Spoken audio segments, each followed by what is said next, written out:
시간이 나면 공부해? 언제부터 공부가 시간 나면 하는 거였어? 토익 공부한다는 사람 중에 이런 분들 있어요. 시간 날 때마다 조금씩 했어요. 언제부터 공부가 여러분들한테 시간 날 때마다 하는 거였냐고. 공부란 게 그냥 놔두면 굉장히 멀게 느껴져요. 작은 목표라도 한번 잡아보면 그때부터 본인에 대해서 자신감이 생기기 때문에 그게 스스로한테 동기부여는 최고예요. 자기 점수가 오르는 걸 자기가 봐야 그다음부터 공부를 계속할 수 있는 그런 의지가 생기는 거예요. 열심히 해야지. 그건 스트레스예요. 그건 의지가 아니에요. 그러니까 작게라도 스스로에게 성과를 보여줘야 돼, 공부라는 건. 어느 학원을 다녔냐는 중요하지 않아요. 어느 강사한테 강의를 들었냐도 하나도 중요하지 않아요. 왜냐하면 토익은 국내에 정착한 지 굉장히 오래된 시험이에요. 웬만한 강사분들이 다 노하우나 시험에 대한 준비가 굉장히 잘 돼 있으세요. 그렇기 때문에 문제는 본인이세요. 어느 학원을 다니던 어느 강사한테 강의를 듣던 짧고 효율적으로 준비를 끝내고 이건 진짜 말 그대로 스펙이거든요. 스펙. 1차 관문이에요. 그럼 영어는 어떻게 접근을 해야 될까? 그 와중에 시험 영어라는 건 뭘까? 이런 시험 영어가 난 너무 싫어요. 이해할 수 있어. 나는 스펙으로 평가받는 사회가 너무 싫어. 옛날에는 그러면 세상이 평등했나요? 자, 예전에는 혈통으로 차별받았죠? 지금은 학벌로 차별받고 스펙으로 차별받고 경쟁의 잣대는 그 시대에 있었던 사람들에게는 항상 그 경쟁의 잣대는 불합리했어요. 지금 스펙이나 이런 걸 갖고 평가받는 사회에 사는 게 옳다는 건 아니에요. 하지만 우리가 빌 게이츠 말대로 현실은 일단은 적응을 하셔야 돼요. 수능을 하시고 거기서 자기의 존재감을 가지신 후에 그 사회를 변화시키실 수 있는 거지. 그래서 나는 여러분들이 일단 시험 영어를 외부에 의한 압력보다는 내 스스로가 단기 목표를 하나 잡고 공부를 한다라는 차원에서 한번 시험 영어를 잡아보시는 것도 괜찮을 것 같아요. 자, 토익! 공부하는 자세는 되게 어때요? 무슨 동시통역사인 줄 아시겠어요? 굉장히 심각하세요. 그만 좀 심각하세요. 그렇게 심각한 내용 아니에요. 오늘 팁을 얻어 가실 거예요. 그러고 나면 그걸 갖고 깨작거리지 마시고 한 두 달 딱 털고 나세요. 토익으로부터 자유로워지세요. 도망갈 순 없어요. 어차피 그렇기 때문에 정면 돌파를 하시는 수밖에 없거든요. 나는 강의할 때 가장 힘든 게 뭐냐면 여러분들이 모든 공부를 너무나 전문적으로 학자처럼 하려고 하는 게 가장 힘들어요. 여러분들은 취업에 필요하기 때문에 하는 거예요. 영어에는 어떤 가치관이 있는 것도 아니고 영어가 무슨 학문도 아니라고, 여러분들한테는. 실용적인 학문이라고, 실용적인. 너가 네 업무를 하는데, 네가 기본 대화를 하는데 틀을 알려주는 거예요. 그러면 네가 하고 싶은 말은 거기다 붙여서 하면 되는 거야. 틀부터 배워야 될 거 아니야. 그러니까 그 틀을 간단하게나마 전달하고 있는 게 파2거든요, 지금. 근데 여러분들은 이제 이렇게 생각하시죠. A씨, 귀가 뚫릴 때까지 듣는다. 그래. 귀가 뚫리면 사람이 죽어요. 네? 귀가 왜 뚫립니까? 멀쩡해 있는 귀가. 자, 나는 어른들 공부할 때 이런 거 본 적 있다. 우리 엄마 아빠는요, 사전을 외워서 하나씩 찢어 먹었대요. 나 이런 얘기 들어본 적 있다. 손 들어보세요. 우리 집에서 들어본 적 있다. 많죠. 그렇죠? 우리 부모님들은 다 공부 열심히 하셨어요. 그렇죠? 그 시대에는 그 공부 방법밖에 없었죠. 지금처럼 다양한 공부 머티리얼이 있는 것도 아니고 전략적인 공부 방식이라는 게 없었어요. 사전 외우는 것밖에 없었어요. 근데 여러분들이 그 시절 공부를 하실 수는 없어요. 그분들이 많이 듣다 보면 귀가 뚫린다! 라고 얘기하는 거 하루에 한 15시간씩 한 5, 6년을 들었을 때 얘기해요. 여러분들 그러실 수 있어요? 여러분들 현실적으로 그러실 수 없어요. 그분들만큼 절박하지도 않고, 우리는 솔직하게 얘기해서 그분들은 그 시대가 어려웠기 때문에 절박한 것도 있으셨고, 우리는 그것보다 더 많은 스펙이 요구돼요. 영어만 하고 있을 수도 없어요. 그렇기 때문에 앞으로 5, 6년 동안 이것만 귀에 꽂고 있을 수 없어. 진짜 영어를 잘하게 됐어. 그래서 어떻게 돼? 늙으면 어떻게 돼? 회사가 싫다고 그래. 그치? 그렇기 때문에 우리는 갈 길이 멀어요. 그래서 이거 5, 6년 동안 끼고 있을 수가 없어. 특별하게 자기가 이게 시간을 관리하는 방법이라든가 생활 습관 같은 게 있으면 어떤 게 있는지 궁금합니다. 제가 좋아하는 말 중에 이런 말 있어요. 일을 바꿔가면서 쉰다고. 예를 들어서 내가 강사를 계속하고 있으면 힘이 들죠. 그러니까 책을 쓴다든지, 책을 하다가 힘이 들면 특강 같은 거나 아니면 방송이라든지 좋은 기회들이 많으니까. 나는 세상에서 제일 싫은 게 엄살이에요, 엄살. 난 이게 너무 힘들어. 정말 힘들면요, 그렇게 멀쩡히 못 계세요. 정말 힘들면 미치거나 정신병원에 가거나 앰뷸런스에 실려가거나 둘 중에 하나겠죠. 근데 지금 이 상태로 계시다는 건 마음만 힘들다는 거예요, 실제로는. 그렇기 때문에 나는 내가 힘들다는 걸 별로 일단 인정을 하지 않고요. 본인이 자기관리라고 얘기하지만 자기관리는 정말 나만 관리하는 게 아니죠. 내 주변, 내 감정, 내 고민, 내 머리 이런 것들이기 때문에 스스로 힘들다고 생각해 본 적이 별로 없어요. 버틸만 하니까 버텼어요, 다. 그러니까 대학도 오래 다녔고 준비도 많이 했다고 생각을 했는데 취업을 준비하다 보면은 무능력함도 느끼고 되게 의지도 갑자기 상실되고 막상 사회에 나가면 내가 할 게 없다는 생각이 많이 들거든요. 그때 선생님은 어떻게 극복하시고 어떤 생각으로 하셨는지. 본인한테 너그럽지 마세요. 억울하다고 생각하지 마세요. 그럴만 하니까 그렇게 느끼시는 거예요. 나는 나름대로 많은 준비를 했어. 말 그대로 나름대로죠. 나름대로. 어떤 사람은 2시간을 노력하고도 나름대로 많이 했다고 그래요. 어떤 사람은 10시간을 노력하고도 나름대로 열심히 못했다고 얘기해요. 그게 가장 위험한 거예요. 본인한테 자꾸 너그러워지고 억울해지죠. 내가 열심히 했는데 세상이 그만큼을 안 주는 것 같아서 억울해져. 그런데 조금만 뒤로 물러나 보세요. 물러나 보시면 뭐 하나 굉장히 난 무딘 칼이에요. 영어 공부를 한다고 했는데 영어로 아무것도 뵐 수가 없어. 문제는 내가 내 상태를 가장 잘 알아요. 내가 어느 면을 들이대도 무딘 사람인지 본인에 대한 분석을 제대로 하시고요. 만약에 본인이 많이 준비가 안 됐다라는 걸 현실적으로 파악하게 되면 조금 한 걸음 물러나서 천천히 가세요. 어차피 한 번의 승부가 안 난 건 내 잘못이에요. 그렇지만 인생은 한 번의 승부가 나지 않아요. 전투적으로 다시 준비하세요. 그래서 그걸 갖고 남들보다 조금 늦더라도 조금 다른 각도에서 다시 찌르고 들어오세요. 공부를 하다 보면 어때요? 오늘은 가스불을 안 잠그고 온 것 같아요. 그쵸? 네, 중간에 가야겠어요. 자, 오늘 내가 친구랑 아주 중요한 얘기를 해야 되기 때문에 30분 일찍 나가요. 그러면서 여러분들 뭐라고 얘기했냐? 다 인맥이야.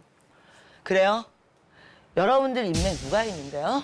여러분들이 인맥이라고 말할 사람들은 과연 여러분들을 다시 뒤집어서 인맥이라고 해줄까요? 인맥이란 건 양쪽이 대등한 위치에 있을 때 인맥 아닌가요? 한쪽이 일방적으로 기대기만 하면 한쪽은 민폐일 텐데요. 여러분은 그분을 인맥이라고 생각하시지만 그분 입장에서 여러분들이 민폐시라고요. 나는 인맥보다 더 중요한 건 자기의 존재감이라고 생각해요. 이 인맥이라는 건 쉽게 없어지는 게 아니에요. 내가 존재감이 생기면 더 강해지는 거죠. 일단 본인을 먼저 세우는 시간을 가지세요. 하나 눈에 보이는 어떤 결과를 위해서 달려드는 그 시간을 주변 사람들은 지켜봐줘요. 여러분들을 버리지 않아요. 요즘 왕따 문제가 굉장히 심각한데 저는 굉장히 중고등학교 때를 돌아보면 파란만장했어요. 중학교 1, 2학년 때 왕따였고 고등학교 때는 굉장히 유명했고 또 왕따인 시기가 있었고 근데 왜 그랬느냐? 코드가 안 맞아. 뭐가 안 맞냐? 연예인들 얘기를 해요. 난 재미가 없어. 나는 굉장히 독선적이라서 내 얘기 말고는 재미가 없어요. 그래가지고 연예인들 얘기를 하는 걸 난 이해를 못 하겠어. 이제 개그 프로를 보고 와서 얘기를 해요. 안 웃겨. 안 웃긴 걸 어떡하라고 나보고. 그래서 그런 게 한동안은 난 참 고민이었어요. 그런데 재밌는 건 뭐냐? 제가 석사과정 할 때 제 친구들 중에 핸드폰 있는 친구 아무도 없었어요. 한 줄이 10개의 방이었는데 복도 끝에 전화기가. 그 전화 항상 수학이 내려와져 있어요. 그 전화 받는 사람 아무도 없어요. 다 어떻게 생각하느냐? 집에 뭔 일 났어? 급한 일이야? 관리실 통해서 연락 오겠죠. 내 친구들을 보면서 느낀 건 그 친구들은 세상을 왕따시키는 거에 무서워하지 않아요. 자기가 순간적으로 사라지는 거에 무서워하지 않아요. 왜? 자기가 세상에 나가면 자기를 중심으로 다시 모일 거니까. 조금 더 자신 있게 사세요. 그 왕따가 되는 것도 너무 두려워하지 말았으면 좋겠어요. 내가 다르기 때문에 왕따가 되는 거예요.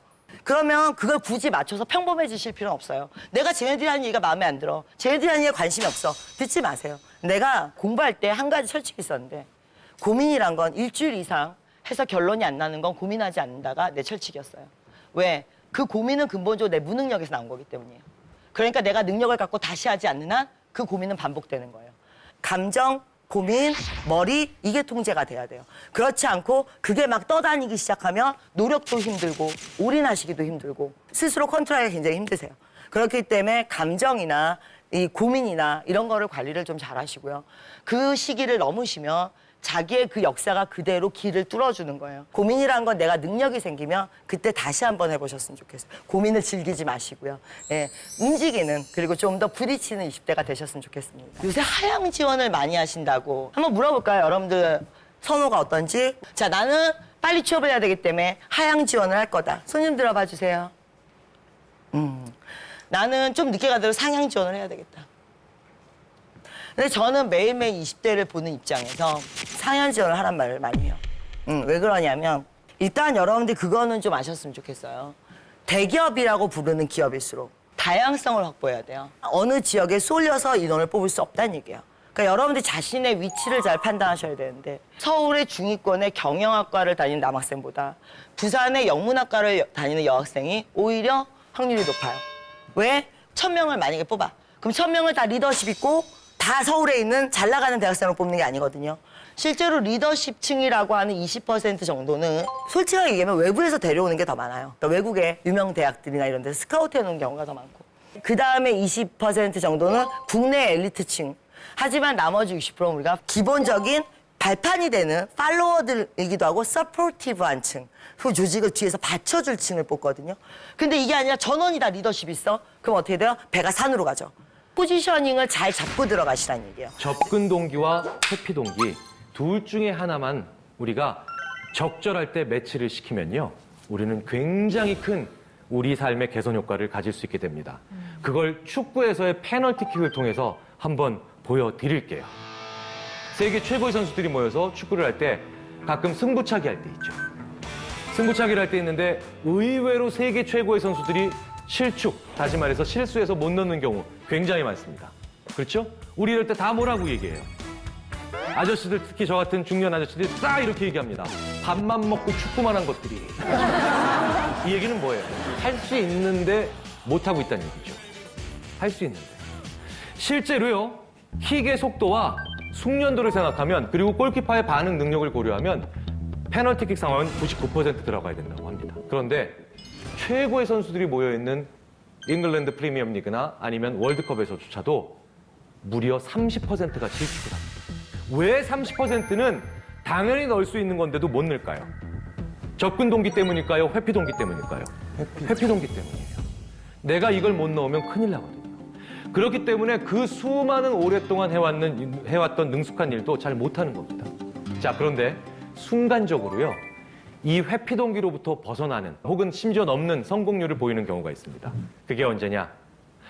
내가 이걸 넣으면 우리 팀이 이기는 걸로 경기가 끝날 때예요. 그때는 90%가 넣었습니다. 접근 동기가 순간적으로 내가 능숙하게 잘할 수 있는 일을 능숙하게 잘 할 수 있도록 만들어주는 거예요. 우리 인간은 무언가를 많이 연습하고 많이 훈련받고 우리는 많이 노력합니다. 그런데 그것들을 제대로 해낼 때, 그리고 정확하게 하고 싶을 때, 필요할 때 적정한 양만큼의 접근 동기를 가지고 있지 못해서 내가 할 수 있는데도 못하는 경우가 너무나 많다는 거죠. 그런데 이 접근 동기는 무엇과 관련이 있는 걸까요? 내가 좋아하는 것과 관련이 있죠. 그리고 접근 동기가 강한 사람들은 기본적으로 이 좋아하는 게 많은 사람입니다. 위시리스트가 긴 사람들이에요. 우리 위시리스트가 길다라고 하는 것, 김칫국부터 마시지 말라는 얘기나 혹은 떡 줄 사람은 생각도 안 하는데, 그쵸? 무슨 생각을 그렇게 많이 하느냐라고 얘기를 하지만 우리는 김칫국부터 마셔야 됩니다. 우리는 굉장히 많은 것들을 바라고 소망하고 이뤄내야 돼요. 그런데 그 위시리스트, 즉 소망하는 게 적은 사람들은 결국은 회피 동기로만 이 세상을 살아갈 수밖에 없게 됩니다. 물론 회피 동기는 중요하죠. 일어나서는 안 되는 일을 막아내는 것 때문에 중요합니다만, 일어나야 될 일들, 있으면 좋은 일들, 내 소망과 관련된 일들을 우리 인생의 회피 동기가 아닌 접근 동기가 정말 적재적소에 있는가를 한번 확인해 보시기 바랍니다. 프로야구 좋아하는 분들 많이 계시죠?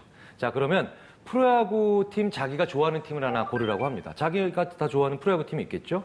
그런데 어떤 사람들한테는 그 팀의 라이벌 팀을 이기기 위한 전략을 짜게 해요.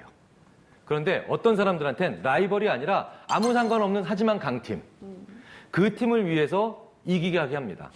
그러면 뭡니까? 이쪽은 라이벌을 이기려고 하는 거고 이쪽은 라이벌이 아니고 그냥 자기가 뛰어나게 되려고 하는 거죠. 재밌는 건 라이벌을 이기기 위해서 전략을 짜라고 할 때 사람들이 전략을 잘 짜는 경우가 있습니다. 그게 바로 뭐냐면 앞으로 나가거나 없던 일을 하거나 이렇게 0에서 앞으로 튀어나가는 것들, 이런 것들을 할 때는 사람들이 더 잘해요. 라이벌을 이기기 위해서. 그런데 가끔 이럴 때도 있죠. 지그시 앉아서 기다려야 되는 거, 아니면 이미 배운 거를 계속 유지해야 되는 거. 자, 이렇게 지그시 앉아서 뭘 하거나 아니면 유지하거나 아니면 공격이 아닌 수비를 잘하는 거, 이런 것들을 하게 만들 때는 라이벌을 가정하게 만들고 전략을 짜게 하면 오히려 자충수가 많이 나옵니다. 자, 그러니까 라이벌이 필요한 일들은 뭐예요? 지금 앞으로 순간적으로 앞으로 나가는 일들. 이럴 때는 라이벌을 보면서 내가 힘을 내는 거예요. 자, 앞으로 나가자. 자, 그런데 지금까지 꾸준히 자기 기량을 향상시켰어요. 그러니까 자기 기량을 향상시키고 난 다음에 이걸 계속 유지하거나 이 시간이 더 길겠죠. 그러니까 이때는 오히려 라이벌이 아니라 전혀 그 라이벌이 아닌 나와의 그 과정으로 만들어질 때 사람들이 더 잘합니다. 그러니까 일생에 사실은 라이벌이 필요한 시점은 몇 번 없는 거죠. 동시에 여러 가지 일 잘 하세요? 저는 진짜 약한 편이에요. 약한 편이세요? 네. 뭐 음악을 들으면서 다른 일을 한다는 게 저는 불가능해서 음악을 들을 때는 음악만 들어서 가사를 들어야 되고요. 다른 걸 할 때 그냥 다른 일에만 집중을 해야 돼요. 좋습니다. 저는 제가 뭘 하고 있으면 누가 뭐라고 옆에서 떠들고 욕을 하던 뭘 하던 네, 네. 저는 안 들려요. 제가 나중에 쉬는 시간에 한번 욕을 한번 해드리겠습니다. 혹시 나머지 세 분 중에 동시에 여러 가지 일 하는 것 중에 예가 있는 거? 애들이 있으니까 요리도 한꺼번에 한 3-4가지씩 하면서 가스불을 다 켜놓고 그 상태에서 음악 틀어놓고 애들이랑 얘기하면서 남편이랑 전화도 하고 그러니까 이게 점점 발전을 해서 제가 그 상황으로 몰아진 것 같아요. 할 수 있도록. 네, 네. 특히 이제 어린아이를 키우시는 엄마들께서는 그래서 동시에 여러 가지 일들을 많이 하셔야 되는 경우 진짜 많죠. 네, 네. 자, 제가 멀티태스킹이 왜 원천적으로 인간이 불가능한지를 보여드리겠습니다. 화면 왼쪽에서 빨간 사각형 찾아보세요. 금방 찾으실 수 있죠? 자, 그러면은 오른쪽의 경우에서 한번 빨간 사각형 찾아봐 주십시오. 그것도 뭐 그렇게 뭐 어렵지 않죠? 사실 실제로 시켜보면 왼쪽 경우에서든 오른쪽 경우에서든 빨간 사각형을 찾는데 시간이 차이가 없습니다. 이 얘기는 뭐냐면 왼쪽이든 오른쪽이든 빨간 사각형을 찾아야 될 때 이 나머지 초록색 사각형들은 다 뭡니까? 회방꾼들인데 회방꾼이 3개에서 훨씬 더 3배 이상 늘어나도 차이가 안 난다는 겁니다. 자, 근데 그 다음 상황에서는 좀 달라져요. 이쪽에서 빨간 사각형을 찾아라 라고 얘기하면 사람들이 찾습니다, 어쨌든. 근데 일정 시간이 걸리는데 오른쪽에서 빨간 사각형을 찾아라 라고 얘기하면 사람들은요 조금 더 시간이 오래 걸립니다. 첫 번째 경우와 지금 경우에는 뭐가 다른가요? 아까는 빨간 녀석만 찾으면 돼요. 근데 이 경우에는 빨갛고 사각형인 걸 찾아야 정답이죠. AND가 하나 들어간 거예요. 이 AND가 뭡니까? 동시에 해야 되는 일이죠. 아주 간단한 멀티태스킹의 상황이 들어가니까 약간 더 시간이 늘어난 겁니다. 자, 그러면 이 AND가 한 3개 정도가 되면 인간이 할 수 없는 일이 됩니다. 그게 바로 원리를 찾아라예요. 못 찾습니다. 여기서 원리를 찾아야 되면요. 남자다, AND, 안경 썼다, AND, 모자 썼다. 이렇게 AND가 몇 가지만 들어가도 인간은 절대 못합니다. 그런데 항상 이런 장면을 보여드리면요. 여기서 원리를 찾으려고 하시는 분들이 계세요. 동시에 해야 되는 게 AND인데 AND가 3가지만 들어가도 우리 인간은 그 일을 못합니다. 그래서 저희 인지심리학자들은 멀티태스킹에 별명을 붙입니다. 그게 바로 뭐냐면 악마랍니다. 어느 정도 악마느냐? 내가 너무나도 잘할 수 있는 일이기 때문에 조금도 신경을 안 써야 되는 일에다가 붙여서 다른 일을 하는 그런 멀티태스킹 상황도 사실은 내가 하는 일을 갉아먹습니다. 대표적인 게 껌이에요, 껌. 자, 껌 씹을 때 신경 써서 온 마음을 다해서 진지하게 씹으시는 분 안 계시죠? 왜냐하면 껌 씹을 때 잘못 씹으시면 어떻게 됩니까? 혀 깨물잖아요. 사실은 이게 혀를 안 깨문다는 게 엄청난 동작이긴 하죠. 이게 계속 철판 2개가 왔다 하는 건데 혀가 넣었다 뺐다. 사실은 이거 99%의 확률만 돼도 큰일 나죠. 정확도가. 왜냐하면 그래도 100번 씹을 때마다 한 번씩 혀가 끝나는 큰일 난다는 거니까요. 그러니까 엄청나게 정교한 활동입니다. 그런데도 우리는 이걸 갖다가 하도 많이 연습을 해보니까 이제 안 씹어요. 자동화된 행동이죠. 근데 이렇게 껌을 씹은 상태에서 단어를 외우게 하면 껌을 씹지 않는 상태에서 단어를 외우게 하는 것보다 단어에 대한 기억력이 20% 가까이 떨어지는 연구들이 허다합니다. 그러니까 내가 신경을 안 쓰는 멀티태스킹조차도 무혐하다는 거죠. 참고로 말씀드리자면 껌을 씹고 난 다음에 껌을 뱉고 단어를 외우면 관련된 뇌의 영역이 활성화돼서 이게 단어를 외우는 데 더 유리합니다. 그런데 이건 뭐예요? 껌을 씹다가 놓고 그 다음에 일을 하는 거죠. 그러니까 스위치한 거예요. 멀티태스킹이 아닙니다. 이 멀티태스킹과 스위치는 구분을 하셔야 돼요. 아까 설수연 씨께서 말씀하신 여러 가지를 동시에 한다가 그리고 그게 가능한 이유가 바로 뭐냐면 스위치를 잘 하시는 거예요. 실제로는 멀티태스킹이 아닙니다. 요 일에 잠깐 주의를 머무셨다가 바로 다른 일로 주의를 옮기셨다가 다시 그걸 주의를 빼내서 다른 일로 가시는 거죠. 근데 이 능력도 참 대단한 겁니다.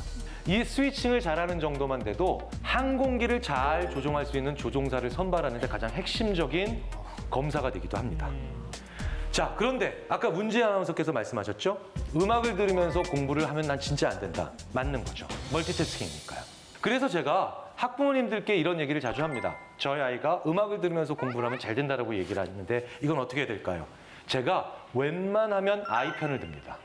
왜냐하면 아이들의 생각과 어른들의 생각에서 실제로 아이의 생각이 맞는 경우가 굉장히 많아요.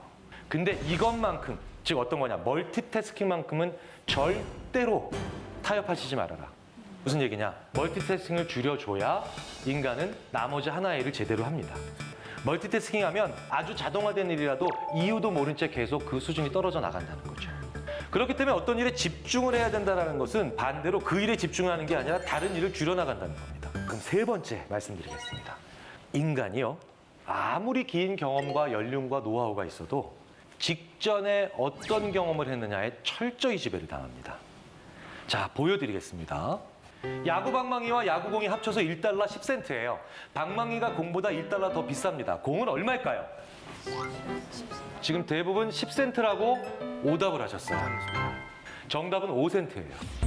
5센트여야 1달러 더 비싼 야구 방망이가 1달러 5센트겠죠. 그럼 둘이 합쳐지면 1달러 10센트가 됩니다. 근데 지금도 여전히 마음에선 10센트가 떠오르고 계세요. 왜 이럴까요? 이 이유를 설명드리기 먼저 앞서서 이렇게 오답이 빨리 나오는데도 오히려 높은 비율로 정답을 얘기하시는 분들이 계십니다. 그분들이 바로 누구냐? 난독증 환자예요. 우리가 어떤 글이든 단어를 읽게 되면 그 옆에 있는 단어들이나 옆에 있는 단어들도 슬쩍 내 시선 안으로 들어오죠. 이걸 스팬이라고 해요. 리딩 스팬이라고 합니다. 읽는 것에 대한 범위죠. 눈의 범위입니다. 이게 좁은 분들이에요. 난독증 환자의 체험을 가볍게 해보시려면요, 동그랗게 종이를 말아서 이렇게 대고 그리고 책을 읽어보시면 됩니다. 이분들은 어쨌든 난독증 환자니까 글을 휙 하고 읽을 수 있으실까요? 아니면 또박또박 읽으실 수밖에 없겠습니까? 또박또박밖에 못 있어요. 그래서 오히려 정답률이 높을 수가 있다. 우리는 저 글을 훅 읽으면서 1달러와 10센트라는 단어를 봅니다. 그리고 그 밑에 공보다 1달러가 더 비싸다는 단어를 봅니다. 스팬 안에 모든 정보들이 다 들어와 있어요. 그러니까 1달러가 더 비싼데 하나는 10센트, 1달러라는 정보가 있으니 1달러라고 하는 답을 얻기 위해서 둘 중에 하나를 빼버리는 거예요. 그러니까 10센트라는 답이 더 빨리 오는 겁니다. 오답이. 자, 그렇다면 우리 같은 평범한 사람들 혹은 정상인들도 저 문제에 대한 답을 오답 없이 정답에 더 가까운 비율을 높게 만들려면 어떻게 될까요? 우리도 난독증 환자분들처럼 또박또박 읽을 수밖에 없는 상황으로 가면 되겠죠. 바로 이 상황에서 있는 겁니다. 글을 더 작게 하거나 글을 더 흐릿하게 하거나 글의 폰트를 손상시키는 거예요. 그렇게 하면 사람들이요, 더 또박또박 읽을 수밖에 없기 때문에 머릿속에서 10센트가 떠올라도 이건 아니구나, 5센트가 정답일 수 있겠구나, 두 번째 생각으로 갑니다. 무슨 얘기냐? 우리가 어떤 일을 잘 못하는 세 번째 이유가 뭐냐? 직전에 무관한 일에 대해서 빠르거나 수월했기 때문이에요. 우리가 직전에 무관한 일에도 빠르거나 수월하면 어떤 생각을 가지게 되느냐? 과도한 자신감을 가지게 됩니다. 이런 경우 있죠. 오전 10시에 회의가 있는데 이 회의에서 발표를 내가 잘해야 됩니다. 굉장히 중요해요. 몰입을 한다는 것은 질서 정연한 상태로 가잖아요. 그렇게 간다는 거는 이제 세포를 자꾸 활성화시키는 거예요. 내가 지금 하는 거에. 근데 그게 비활성화도 동시에 일어나요.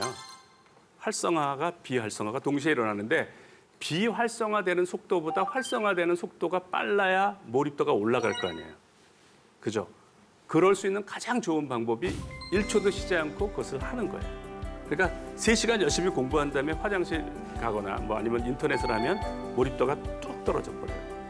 그러니까 이렇게 몰입도를 올리는 건 쉬워요. 근데 비활성화는 금방 돼요. 비활성화는. 그러니까 기껏 올려나가봤자 우리가 산에 올라가는 건 힘들지만 내려가는 건 쉽듯이 이게 활성화를 계속시키는 거는 굉장히 힘든데 비활성화를 시키는 거는 금방 되더라고요. 그러니까 화장실 갈 때도 공부하는 척을 하는 거예요. 아까 그 공부한 내용을 이렇게 떠올리면서 이렇게. 그다음에 이제 내가 최상의 상태를 그러니까 하루만 이렇게 보내고 이틀만 보내는 거는 중요하지가 않잖아요. 내가 한 달, 1년, 뭐 심지어 10년 이렇게 보낼 수 있어야 되잖아요. 그러니까 내 두뇌를 풀가동하는 상태를 장기적으로 보낼 수 있어야 되잖아요. 그러기 위해서 운동이 굉장히 중요합니다. 사실 운동이 엔트로피를 낮추는 거예요. 우리가 하는 활동 중에 낮은 엔트로피 상태 있잖아요. 그 상태로 가는 게 바로 운동이에요. 가장 쉽게 가는 방법이에요. 그러니까 운동하면 기분 좋잖아. 완전히 1초도 쉬지 않고 하고 운동을 하잖아요. 그러면 완전히 상쇄가 돼요. 하나의 피로감이 안 생겨요. 뭐든지 쉬워져요. 운동을 하고 나면. 여러분들 영어 공부하다가 잘 안 되면 어떻게 하시죠? 영어 공부하다 잘 안 되면 저는 수학으로 갈아탔던 것 같은데요. 네, 네. 예. 몰입 대상을 자주 바꾸면 몰입이 안 된다는 걸 어떻게 하냐면 여러분들이 팔자가 좋아서 애인이 많아. 애인이. 그래서 월요일 날에는 A라는 애인을 만나고 화요일 날은 B를 만나고 수요일 날은 C를 만나고 뭐 이렇게 되면 몰입이 됩니까? 우리는 하나에만 몰입할 수가 있어요. 영어에 몰입도 하고 수학에 몰입도 하고 좀 달라요. 활성화되는 세포가.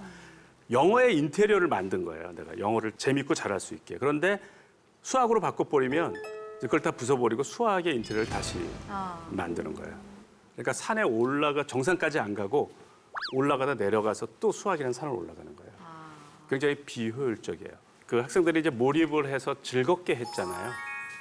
근데 그거를 우리가 뇌과학적으로 보면 그 우리를 즐겁게 만드는 물질이 도파민이라고 하는 물질이에요. 그러니까 우리가 뭐 좋아서 뭘 하는 것들은 다 도파민 때문에 하는 거라고 생각하시면 거의 틀림없어요. 혹시 박지현 씨 축구 좋아하시나요? 네, 좋아합니다. 박지현 씨가 좋아하는 축구팀이 이기고 있을 때 기분이 어떠세요? 제가 마치 경기를 하고 있는 어떤 그런 승리감을 느끼게 되는 거죠. 네.